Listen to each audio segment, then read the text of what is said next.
Hey everybody, welcome to Ken's Cooking. Today I'm going to show you how to make these fantastic red, white and blue scones, and these are a part of a 4th of July celebration dinner that me and several YouTube cooks who are my friends on YouTube are preparing. Rick's going to show you how to make his fantastic baked beans. Larissa's Kitchen is going to show you how to make this fantastic flag cake. Lisa T is going to show you how to make this great pea salad. And Cooking with Cricket is going to show you how to make Chex Mix and also pasta salad, and all the links to their videos will be down in the description box below. So first of all, I'm going to start by showing you how to make strawberry jam. So you need to get 2.2 pounds or 1 kilogram of fresh strawberries which have been washed and cut in half, and you'll need 2.2 pounds or 1 kilogram of jam sugar. What you can do is, if you can't get hold of jam sugar, you can get pectin powder, which I'll leave a link to below from Amazon, and you can put that in with normal granulated sugar and that'll give you the same result.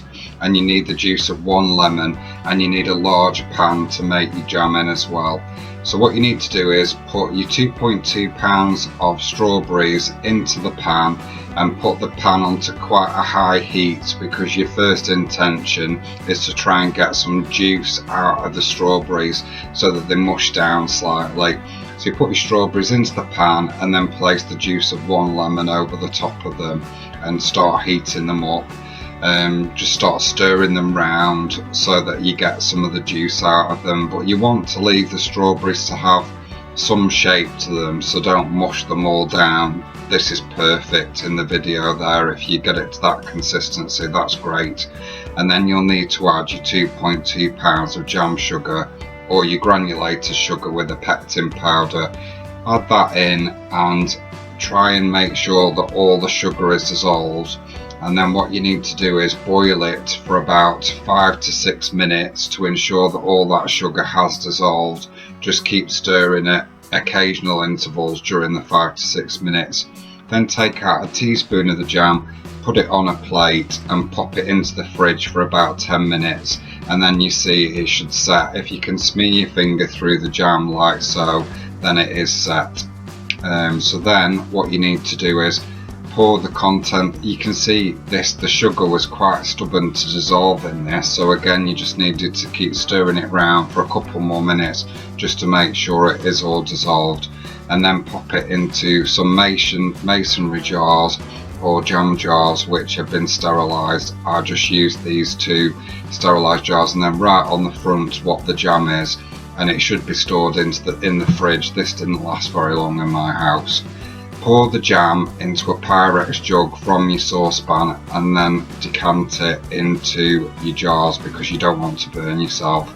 And there's the prepared jam ready for the scones. It really is a great jam, and I've had good remarks when I've given it to people and they've tried it, they've enjoyed it. So next you need to start thinking about making your scones. You need 4.5 cups, and a cup in UK measures is 240 ml, so it's 4.5 times 240 ml, and 1 teaspoon of baking powder, and it needs to be self-raising flour. Even though I'm using baking powder, it's just to give the scones an extra lift. Pop it into a large bowl, and you need 300 ml of double cream, which I'll leave the American measurements to below. This is an odd combination for scones. And a can of 7-Up or lemonade, and that one's 330 ml, and that's all the ingredients you need. When I first saw the recipe I thought this is never going to work, but it does. What you do is put your flour and your baking powder into the bowl, then pour your double cream over the top, and then pour your 7-Up over the top. And I think it must be the carbonated element of the lemonade that actually makes the scones rise. You take a knife and start dragging it through the mixture and try not to over mix it, and it will quite easily form a dough like so.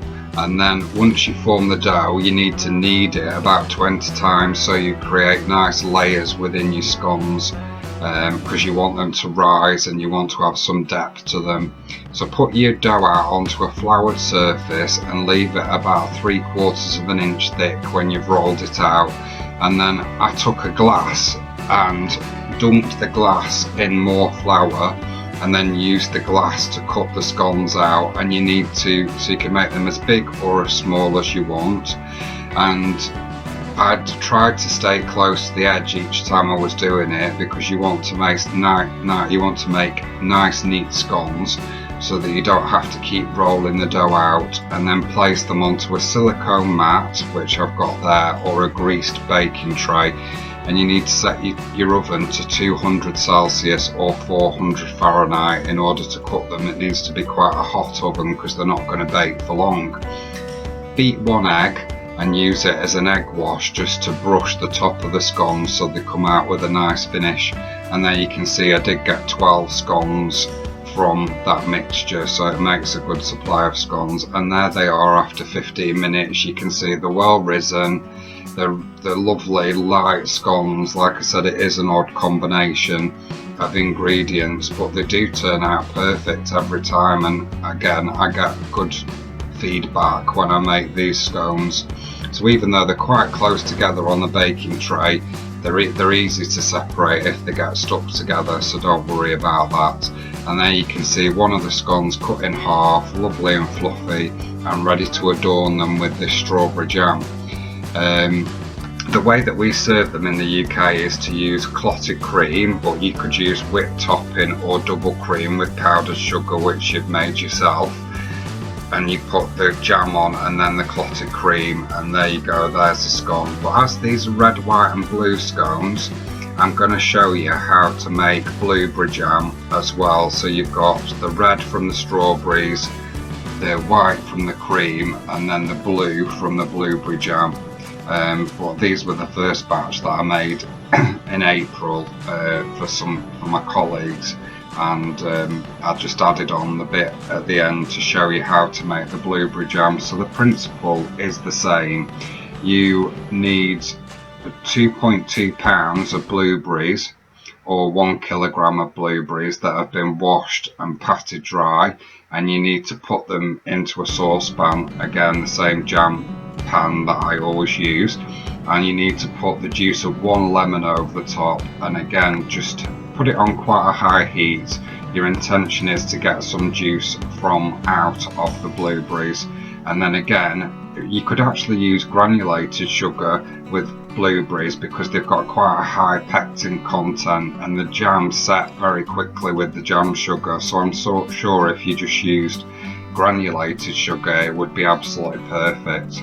And then you need to boil the jam again for 5 to 6 minutes and decant it into your jars, and it is that simple. So there's the finished red, white and blue scones with double cream, strawberry jam and blueberry jam on top. And you can cut the scones in half and it'll make 24 pieces of scone that you could serve at a potluck dinner or a barbecue, and it's easy finger food just for people to pick up as a dessert. It's like equal portions then. So I really hope you enjoyed this video. Don't forget to check out the other videos from my friends who are involved in this YouTube collaboration, and the information for all their channels and the links to their videos will be in the description box below. I really hope you go and check them out because they're all great cooks. And thanks ever so much for watching, I really appreciate it.